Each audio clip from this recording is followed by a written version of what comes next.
munaasabada loogu baroordiiqayay dadkii lagu dilay qaraxii 4tii bishii Abriil ka dhacay tiyaatarka magaalada Muqdisho oo ay ugu horeeyaan madaxdii isboortiga ayaa waxaa lagu qabtay xarunta hay'adda Hirday ee Amsterdam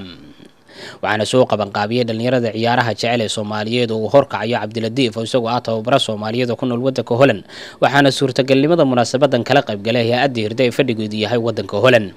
in badan oo kamid ah dadka Soomaaliyeed ku nool wadankan oo isugu jira aqoon-yahano siyaasiyiin wariyayaal iyo bahda isboortiga ayaa goobta munaasabadaasi ka dhacaysay joogay waxaana lagu xusayay munaasabadaasi marxuumiinta ay kamid yihiin Mawlid Macaane Aadan Xaaji Warowiish Saciid Mugambe iyo Faysal Xaaji Cilmi oo kamid ahaa howlwadeenadii xafiiska ra'iisul wasaaraha dadka halkaas ka hadlay wacdaladooda kamid ahaa Allahumma ighfir lahu warham wa'afi wa'fu an وأكرم نزله ووسع مدخله واغسله بالماء والثلج والبرد ونقيه من الذنوب والخطايا كما ينقى الثوب الأبيض من الدنس اللهم أبدلهم دارا خيرا من دارهم وأهلا خيرا من أهلهم وزوجا مرسقاس أو عسكاس وزغين المرحوم سعيد محمود والمقامبي سعيد مقامبي تاريخ السبورت أيام سلسول قلنا سعيد مقامبي أنا عيارتو أيو قدومي نقضي أنا طابر أيو قدومي نقضي أنا حقاي كوحيد أيو قدومي حلو كبتعك سوماليا وعمل تاريخ دير عسل السوق هذا لي إسبورتيga macnaha Saciid Mugambe iyo Wiish iyo Faysal iyo Mawlid Macaane macnaha dad waxay ahaayeen oo nabadda Soomaaliya ka shaqeynaya Mawlid Macaane iyo Mugambe iyo Ishaq Wiish macnaha isboortiga ay sameeyaan waxay sameyn jireen sport peace and development oo dhalinyarada ah إلهي أنت اللي متعون حريستو أنت داوعة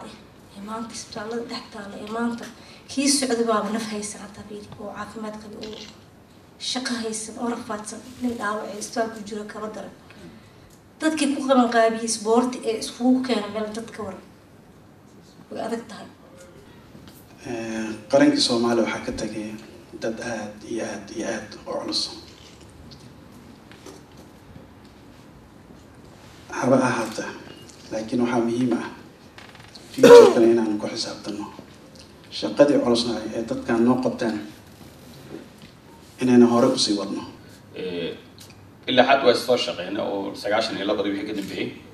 ilaa 2008 waa soo shaqeynay gaar ahaan Aadan Xaaji Warowiish oo wuxuu kamid ahaa odayaashii macnaha Soomaaliya dib u soo noolay sportiga ka qayb qaatay asagii rag badan nuur jeeyay Allah yarxamo hoggaankii isboortiga sharafta lahiyo halyeeyadeeni yar iyo weyn hubnimaan garan oo hawshiisu bulsho dhisiyo horumarin Soomaali tahay kii cara hoos dhigay allow heega iyo roob harkiyo raxmadaada seeji bishan Abriil 4teedii waxaan u maleeyay inay ahayd maalin Arbaca ah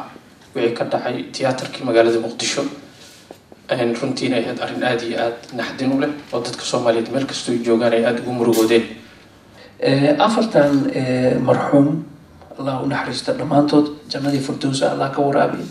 annagana Ilaahay samir iimaan Allah naga siiyo eeladoodana samir iimaan Allah ka siiyo waxa ka dhaxeeya hal wax sportiga haddaynu hadna waxaan macnaha raaliyan ka nahay waxyaabihii Soomaaliya ka dhacay marka waxaan idin leeyahay Ilaahay ka cabsano ولمن يكون مصداقة الموت والله الله ونحارسته. waxaan ognahay sideeda qofku wax qarxinaya qofka dagaalamaya waa dhalinyaro Soomaaliyeed marka hadii dhalinyaradaana garoomada oo la xirxiray oo banaan oo laga dhigay xeran military garoomadaas u baahan ba Abdiwali Ibrahim Garyare Universal TV Holland